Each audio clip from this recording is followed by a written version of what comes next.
سیدنا عبادہ بن صامت رضی اللہ تعالیٰ عنہ سے روایت ہے کہ نبی اکرم صلی اللہ علیہ وسلم نے فرمایا، رات کے وقت جس کی آنکھ کھل جائے اور وہ جاگنے پر یہ کلمات کہے، لا الہ الا اللہ وحدہ لا شریک لہ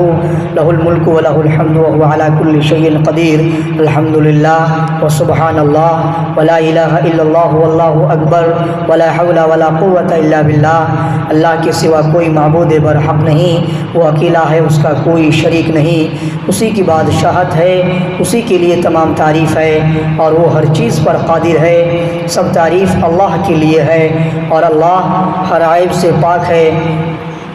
اللہ کے سوا کوئی معبود برحق نہیں، اللہ تعالیٰ سب سے بڑا ہے اور اللہ کی توفیق کے بغیر گناہ چھوڑنے کی طاقت اور نیکی کرنے کی قوت نہیں ہے۔ پھر دعا کرے اللہم اغفر لی، یا اللہ مجھے بخش دے،